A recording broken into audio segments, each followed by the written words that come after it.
एक retail investor का mutual fund में अलग अलग एएमसी में इन्वेस्टमेंट हो सकता है। जैसे एक ही रिटेल इन्वेस्टर है और उसका एचडीएफसी म्यूचुअल फंड में है, पराग पारिक म्यूचुअल फंड में है, इसके अलावा क्वांट म्यूचुअल फंड में है, इसके अलावा एसबीआई म्यूचुअल फंड में है। तो उस रिटेल इन्वेस्टर के पास अगर कोई सर्विस को एक्सेस करना है, जैसे कि सब में उनको बैंक अकाउंट चेंज करना है या फिर मोबाइल अपडेट करना है या फिर ईमेल आईडी अपडेट करना है या फिर नॉमिनी अपडेट करना है, तो अलग अलग प्लेटफॉर्म पर जाकर के उनको ये सारे सर्विस रिक्वेस्ट जनरेट करने पड़ते हैं। भले ही आप किसी ब्रोकर एप्लीकेशन जैसे ग्रो, जीरोधा, एंजल वन, 5 पैसा इनका यूज करके अपना इन्वेस्टमेंट क्यों ना किया हो, आप सभी म्यूचुअल फंड्स को एक जगह ट्रैक कर भी सकते हैं। लेकिन जब बात आती है कोई अपडेट करने के लिए, जैसे बैंक डिटेल अपडेट करने के लिए, तो वहाँ पर आप इन ब्रोकर एप्लीकेशन के माध्यम से अपडेट नहीं कर पाएंगे। या फिर मान लीजिए मोबाइल अपडेट करना है, मान लीजिए आपको ईमेल आईडी अपडेट करना है, तो ये सारी चीज़ों की फैसिलिटी आपको कई ब्रोकर नहीं देते हैं। इन सब के लिए सेबी ने 2021 में जो हमारे देश में 2 सबसे बड़े आरटीए हैं, यानी रजिस्ट्रार एंड ट्रांसफ़र एजेंट, उनको डायरेक्ट किया कि आप एक कॉमन प्लेटफॉर्म बनाइए म्यूचुअल फंड्स में, जो कि सारे एएमसी उससे कनेक्टेड रहेंगे और साथ ही साथ जो रिटेल इन्वेस्टर है वो एक ही प्लेटफॉर्म के माध्यम से जितने भी सर्विसेज होते हैं वो बिना पेपर वर्क के ऑनलाइन वो एक क्लिक के माध्यम से एक्सेस कर पाए। चाहे बैंक डिटेल अपडेट करना हो, चाहे नॉमिनी डिटेल अपडेट करना हो, या फिर कुछ भी हो, सिर्फ ऑनलाइन एक क्लिक के माध्यम से वो सारी फैसिलिटी को एक्सेस कर पाएगा। इसी के तहत एमएफ सेंट्रल प्लेटफॉर्म को लॉन्च किया गया आरटीए जो कैम्स है और के फिनटेक है उनके ज्वाइंट वेंचर के माध्यम से। अब बहुत सारे रिटेल इन्वेस्टर्स जो होते हैं वो जब अपना होल्डिंग चेक करने जाते हैं, जो वो म्यूचुअल फंड में अलग अलग प्लेटफॉर्म से यूज कर रहे हैं, जैसे ग्रो हो गया, जीरोधा हो गया, एंजल वन हो गया, 5 पैसा हो गया, तो बहुत सारे रिटेल इन्वेस्टर्स का जो इन्वेस्टेड वैल्यू है वो एमएफ सेंट्रल पर 0 शो करता है। इसको लेकर के निश्चित तौर पर उनके मन में थोड़ा सा शंका और डर भय होना लाजमी है, क्योंकि आप बहुत लंबे समय से अगर आप इन्वेस्टमेंट कर रहे हैं तो आपका लाखों का कॉर्पस इकट्ठा हो चुका होगा और एक झटके में अगर आपका इन्वेस्टेड वैल्यू 0 दिखा रहा है तो निश्चित तौर पर किसी का भी घबराना लाजमी है। इस वीडियो में हम लोग इसी मुद्दे पर बात करेंगे कि क्या रीजन है जिसकी वजह से एमएफ सेंट्रल पर आपका इन्वेस्टेड वैल्यू 0 शो करता है और कैसे आप इसको ट्रैक कर सकते हैं। नमस्कार दोस्तों, मेरा नाम है नीरज, आप देख रहे हैं फिनोबेट यूट्यूब चैनल। अगर आप इस चैनल पर पहली बार विजिट कर रहे हैं तो इसको सब्सक्राइब करते हुए बेल आइकन को प्रेस करना ना भूलें। सबसे पहले एमएफ सेंट्रल के बारे में थोड़ा सा जान लेते हैं। इनकी ऑफिशियल वेबसाइट mfcentral.com है।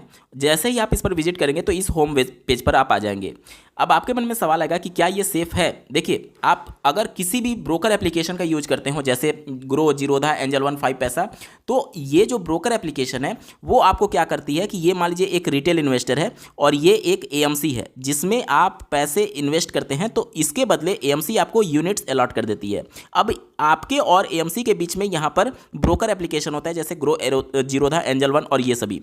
तो आप जो रिक्वेस्ट जनरेट कर रहे थे अपना म्यूचुअल फंड में इन्वेस्टमेंट करने के लिए, तो आप इनके थ्रू करते हैं। हालांकि पैसा डायरेक्ट इनके ही अकाउंट में जाएगा, लेकिन इनके थ्रू रिक्वेस्ट जनरेट होती है। और ये क्या करते हैं, जो ब्रोकर एप्लीकेशन है वो आपका जो डेटा है, जो जैसे केवाईसी का डेटा हो गया या फिर एसआईपी आईडी का जो डेटा होता है, वो सब कुछ शेयर होता है जो आरटीए हैं, यानी कि रजिस्ट्रार एंड ट्रांसफ़र एजेंट, जो कि कैम्स है और के फिनटेक है। ठीक है, के फिनटेक। अब जितने भी हमारे देश में एएमसी हैं, चाहे आप एचडीएफसी की बात कर लीजिए, आईसीआईसीआई प्रूडेंशियल की बात कर लीजिए, या फिर अदर जितने भी एएमसी हैं, वो या तो कैम्स से एसोसिएटेड होंगे या तो के फिनटेक से एसोसिएटेड होंगे। अगर आप डायरेक्टली ब्रोकर एप्लीकेशन का यूज नहीं करते हुए अगर डायरेक्टली एएमसी के वेबसाइट पर भी जा करके अगर आप लॉगिन करके इन्वेस्टमेंट करेंगे, तो आपका जो नॉन फाइनेंशियल डेटा है, नॉन फाइनेंशियल मतलब पैसे के ट्रांजैक्शन को छोड़ करके बाकी का जो जैसे आपके बैंक का डिटेल हो गया, आपके नॉमिनी का डिटेल हो गया, मतलब जितना पेपर वर्क वाला काम होता है वो सारे ये आरटीए काम करते हैं। चाहे आप डायरेक्ट एएमसी के वेबसाइट पर भी जाकर के करेंगे, मतलब कि जो भी डेटा होगा उसको मैनेज करने का काम कैम्स या फिर के फिनटेक करेगा। अब ये कैसे तय होगा कि आपका जो म्यूचुअल फंड है वो कैम्स देखेगा या फिर के फिनटेक देखेगा? तो जितने भी एएमसी है उसमें से आधे के कैम्स से एसोसिएटेड है और आधे के फिनटेक से। आप गूगल पर सर्च करेंगे तो आपको लिस्ट मिल जाएगा कौन सा कैम्स से है और कौन सा के फिनटेक से है। ठीक है, तो आप एएमसी के थ्रू जाइए या फिर ब्रोकर के थ्रू जाइए, आप इन दोनों जो आरटीए हैं इनको इग्नोर नहीं कर सकते। और इन्हीं आरटीए के ज्वाइंट वेंचर से बना गया है एमएफ सेंट्रल प्लेटफॉर्म। मतलब कि आप एमएफ सेंट्रल प्लेटफॉर्म का यूज करिए या ना करिए, आपका डेटा मैनेज कर रही है कैम्स और के फिनटेक ही, और इनके ही ज्वाइंट वेंचर से 2021 में सेबी के गाइडलाइन के हिसाब से एमएफ सेंट्रल प्लेटफॉर्म बनाया गया, जो कि पूरी तरीके से सेफ है। उम्मीद करता हूं यहां तक आपको सारे डाउट्स क्लियर हो चुके होंगे। जैसे ही एमएफ सेंट्रल के ऑफिशियल वेबसाइट पर आएंगे, कुछ इस प्रकार से पेज आपके सामने आएगा। पहली बार जब आप यहां पर लॉगिन होंगे तो सबसे पहले आपको साइन अप करना होगा। ऊपर आपको दिख रहा होगा साइन अप का लिंक, इस पर जैसे ही आप क्लिक करेंगे तो आपके सामने इस प्रकार से एक डिटेल आ जाएगा। इसमें आप अपना पैन नंबर डालेंगे, इसमें आप अपना मोबाइल नंबर डालेंगे और I am not a robot पर टिक करते हुए क्रिएट अकाउंट पर आपको क्लिक करना होगा। उसके बाद से कुछ आपसे बेसिक क्वेश्चंस पूछे जाएंगे जिसका आंसर आपको देना होगा, और जब भी आप अपना अकाउंट पासवर्ड जो आपने सेट करेंगे अगर वो भूल जाएंगे तो उसी क्वेश्चन के माध्यम से आपका जो डेटा है वो रिकवर किया जाता है। ठीक है, अब अपना अकाउंट बनाने के बाद से आपको यहाँ पर ऊपर दिख रहा होगा साइन इन, सिंपली आपको साइन इन पर क्लिक कर लेना है। जैसे इस पर क्लिक करेंगे अब आपसे आपका पैन नंबर पूछा जाएगा और जो आपका पासवर्ड था यहाँ पर डालेंगे। I am not a robot पर क्लिक करके साइन इन पर आपको क्लिक कर देना है। लॉगिन होने के बाद से कुछ इस प्रकार से आपके सामने पेज लेआउट आ जाएगा। अब या तो यहाँ पर आप क्लिक कर सकते हैं व्यू पोर्टफोलियो, या फिर यहाँ पर आपको पोर्टफोलियो का लिंक दिया गया, दोनों में से कहीं पर भी आप क्लिक करेंगे तो जो भी आपका इन्वेस्टेड वैल्यू होगा आपका डैशबोर्ड ओपन हो जाएगा।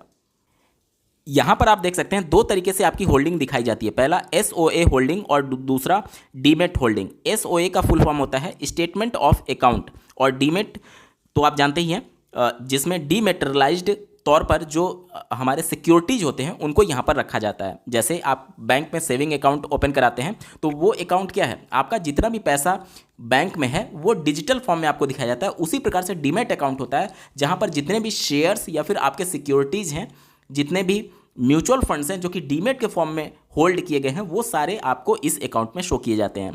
ठीक है, अब यहाँ पर आपको समझना ये है कि आपका पोर्टफोलियो में जितना भी इन्वेस्टेड वैल्यू है, जितना भी मार्केट उसका वैल्यू है आज के डेट में, और कितना आपको लॉस या फिर गेन हो रहा है, सब कुछ यहाँ पर डेटा शो होने लगता है।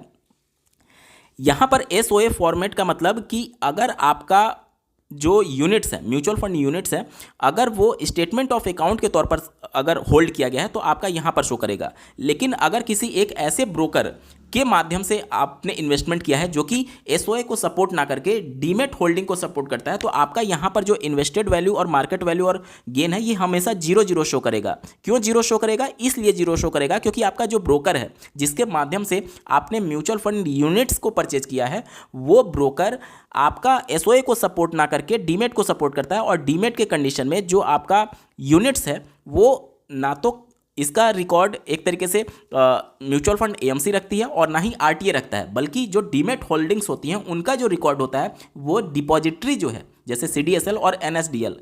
अब जैसे कि इस रिटेल इन्वेस्टर के द्वारा जो इन्वेस्टेड वैल्यू है वो जिस ब्रोकर एप्लीकेशन का यूज करते हैं उनके द्वारा जो इनकी यूनिट्स है उनको एसओएफ होल्डिंग के तौर पर रखा जाता है। तो अभी आपने देखा एसओए होल्डिंग में मैंने आपको दिखाया कि इनका इन्वेस्टेड वैल्यू शो कर रहा था, लेकिन जैसे ही मैं डीमेट होल्डिंग पर क्लिक करता हूं तो चूंकि इनका जितना भी यूनिट्स है वो एसओए फॉर्मेट में है, तो अब इनका डीमेट होल्डिंग में आप देख पा रहे होंगे इन्वेस्टेड वैल्यू और मार्केट वैल्यू और सारी चीज़ें यहाँ पर 0 शो कर रही हैं। यहाँ पर आप देख सकते हैं your demat holding are source from NSDL and CDSL, यानी एनएसडीएल और सीडीएसएल से डायरेक्टली ये डेटा फेच किया जाएगा। मतलब कि ये जो डेटा है वो ना तो कैम्स मैनेज कर रही है और ना ही के फिनटेक मैनेज कर रही है, बल्कि एनएसडीएल मैनेज कर रही है, और उससे डायरेक्टली ये डेटा को फेच करके आपको यहाँ पर दिखाया जाएगा। अब यहाँ पर 0 शो करने का मतलब क्या है कि इनका जो यूनिट्स है वो डीमेट होल्डिंग में नहीं है बल्कि एसओए होल्डिंग में है। तो अगर आपकी होल्डिंग म्यूचुअल फंड की होल्डिंग डीमेट में है तो आपको यहाँ पर दिखेगा, और अगर आपकी एसओए फॉर्मेट में है तो आपको यहाँ पर दिखेगा।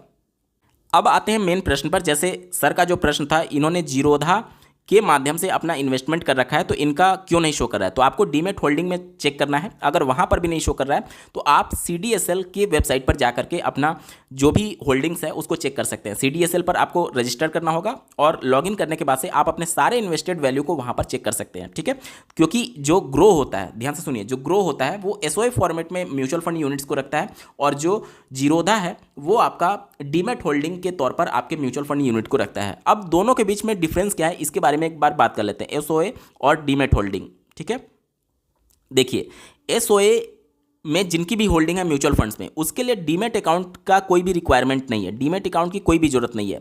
लेकिन जब बात करें डीमैट होल्डिंग की, तो यहाँ पर डीमैट अकाउंट मस्ट है, क्योंकि डीमैट अकाउंट में ही आपका यूनिट्स यहाँ पर रखा जाएगा। अब बहुत सारे ब्रोकर एप्लीकेशन होते हैं, मैं जीरोधा की बात नहीं कर रहा हूँ, अदर एप्लीकेशन की बात कर रहा हूँ, जो कि डीमैट अकाउंट के लिए चार्जेज अप्लाई करते हैं। तो अगर आपका डीमैट होल्डिंग में है तो कुछ चार्जेज ब्रोकर के द्वारा लिया जा सकता है, लेकिन एसओए फॉर्मेट में ये फ्री ऑफ कॉस्ट होता है, क्योंकि यहाँ पर डीमैट के फॉर्म में आपका पैसा या फिर यूनिट्स नहीं रखा गया है। ठीक है, ये तो जनरल सी बात है। एक बार बात कर लेते हैं कौन सा आपको ज़्यादा फैसिलिटी देगा। देखिए, एसओए के फॉर्मेट में जो भी है, आप एमएफ सेंट्रल प्लेटफॉर्म से आप इसको ट्रैक भी कर पाएंगे और सारी चीज़ों को इसमें अपडेट भी कर पाएंगे, चेंज भी कर पाएंगे। लेकिन जो डीमैट होल्डिंग में है, उसमें कुछ भी अगर आपको अपडेट करना है या फिर चेंज करना है, तो चूंकि ये डीमैट अकाउंट से एसोसिएटेड है और डीमैट अकाउंट का एक्सेस आरटीए के पास नहीं होता है, बल्कि वो सीडीएसएल और एनएसडीएल के पास होता है, और आपको सीडीएसएल और एनएसडीएल से ही कॉन्टैक्ट करना पड़ेगा। मतलब कि अगर आपको बैंक डिटेल चेंज करना है, नॉमिनी अपडेट करना है, तो ये सारे डेटा सीडीएसएल ही मैनेज करेगी। जो कैम्स है या फिर के फिनटेक है वो मैनेज नहीं करती है। ठीक है, डीमैट होल्डिंग के कंडीशन में मैं बता रहा हूं। इसके अलावा और क्या अंतर हो जाता है, इसको समझते हैं। जैसे कि अगर आपका एसओए फॉर्मेट में है और आप अपने यूनिट्स को रिडीम करना चाहते हैं, पैसा निकालना चाहते हैं, तो आपके पास बहुत सारे ऑप्शन होते हैं। आप किसी ब्रोकर एप्लीकेशन का यूज कर पाएंगे, जैसे ग्रो के माध्यम से आपने इन्वेस्टमेंट किया तो उसके थ्रू भी आपका पैसा निकल जाएगा। जो डायरेक्टली एएमसी की वेबसाइट है, वहां से भी आपका डायरेक्टली पैसा निकल जाएगा, आप रिडीम कर सकते हैं। एमएफ सेंट्रल से भी आप पैसे को रिडीम कर सकते हैं। लेकिन जो डीमैट होल्डिंग होता है, जिस ब्रोकर एप्लीकेशन का आप यूज करके म्यूचुअल फंड्स परचेज किए हैं, क्योंकि उनका डीमैट अकाउंट उन्हीं से एसोसिएटेड है, तो उसी ब्रोकर एप्लीकेशन से ही आपका पैसा रिडीम होगा। आप किसी तीसरे या फिर दूसरे अगर ब्रोकर एप्लीकेशन का यूज करेंगे तो वहां से आपका पैसा नहीं निकलेगा, क्योंकि जो डीमैट अकाउंट है उसका एक्सेस सिर्फ वही ब्रोकर एप्लीकेशन के पास है, और दूसरे के साथ अगर आपका डीमैट अकाउंट होगा तो वो अलग होगा। ठीक है, लेकिन एसओए फॉर्मेट में ऐसा नहीं होता है। साथ ही साथ अगर आप चाहें कि आपकी डीमैट होल्डिंग है, जैसे जीरोधा वाले जितने भी म्यूचुअल फंड में इन्वेस्टमेंट करते हैं, अगर आप इनकी ऑफिशियल वेबसाइट पर जाएंगे, मतलब कि जो एएमसी होती है उनकी ऑफिशियल वेबसाइट पर, तो भी आपका यूनिट्स वहां पर नहीं शो करेगा और ना ही उसको आप निकाल सकते हैं। क्यों नहीं निकाल सकते? क्योंकि ये डीमैट फॉर्मेट में है, और डीमैट फॉर्मेट में जितनी भी होल्डिंग होती है वो सीडीएसएल मैनेज करता है, ना कि एएमसी। तो यहां पर जब पैसे को निकालने की बात आएगी तो डीमैट वाले के पास बहुत ही लिमिटेड ऑप्शन है। आप जिस ब्रोकर के थ्रू अपना डीमैट अकाउंट ओपन किए थे, वहीं ब्रोकर के डीमैट अकाउंट से ही आप अपने पैसे को रिडीम कर पाएंगे, बाकी कोई भी सोर्स नहीं है। लेकिन एसओए फॉर्मेट में आप एएमसी की वेबसाइट पर जाकर के कर सकते हैं, ब्रोकर एप्लीकेशन के माध्यम से तो कर ही सकते हैं, इसके अलावा एमएफ सेंट्रल प्लेटफॉर्म का भी यूज कर सकते हैं, कैम्स के फिनटेक का भी आप यूज कर सकते हैं। लेकिन डीमैट होल्डिंग में आपको उसी ब्रोकर के थ्रू ही अपने डीमैट अकाउंट को एक्सेस करके ही पैसे निकालने पड़ेंगे। आपके मन में सवाल आएगा कि मान लीजिए ब्रोकर एप्लीकेशन ही भाग गया। ऐसा तो संभावना 0% है, क्योंकि जितने भी ब्रोकर एप्लीकेशन होते हैं, ग्रो हो गया, जीरोधा हो गया, एंजल वन हो गया, 5 पैसा हो गया, वो सभी सेबी से रजिस्टर्ड हैं। लेकिन इन केस मान लेते हैं कि कुछ ऐसा कंडीशन हो गया कि जो ये ब्रोकर एप्लीकेशन है वो अपनी सर्विसेज बंद कर रही हैं, तो क्या आपके यूनिट्स खत्म हो जाएंगे? नहीं।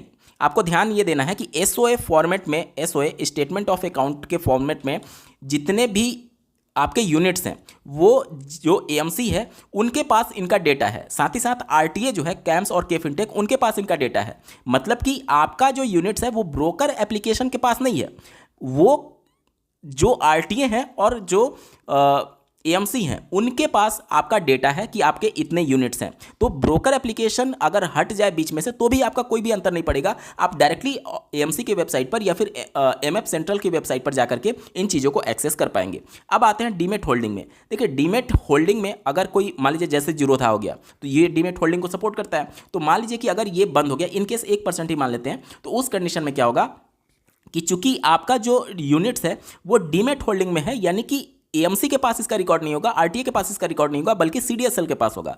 तो आप सीडीएसएल से कांटेक्ट करेंगे अगर जीरोधा बंद होता है, और किसी दूसरे प्लेटफॉर्म पर आपको डीमैट अकाउंट, नया अकाउंट ओपन कराना होगा, और उस नए डीमैट अकाउंट में जितने भी आपके यूनिट्स हैं, सिक्योरिटीज़ हैं, वो ट्रांसफ़र कर दी जाएंगी जब आप सीडीएसएल पर एक रिक्वेस्ट जनरेट करते हैं। तो एसओए के फॉर्मेट में अगर ब्रोकर एप्लीकेशन बीच से हट जाता है, बंद हो जाता है, तो आप डायरेक्टली वेबसाइट पर या फिर एमएफ सेंट्रल प्लेटफॉर्म का माध्यम से आप अपनी सारी सर्विसेज को एक्सेस कर पाएंगे। और डीमैट होल्डिंग के कंडीशन में आपको सीडीएसएल से एक रिक्वेस्ट जनरेट करना होगा कि आप एक नया डीमैट अकाउंट ओपन किए और सारे सिक्योरिटीज़ को आपको इसमें ट्रांसफर कर दिया जाए। ठीक है, तो ये सारी अंतर हो जाते हैं एसओए और डीमैट होल्डिंग्स में।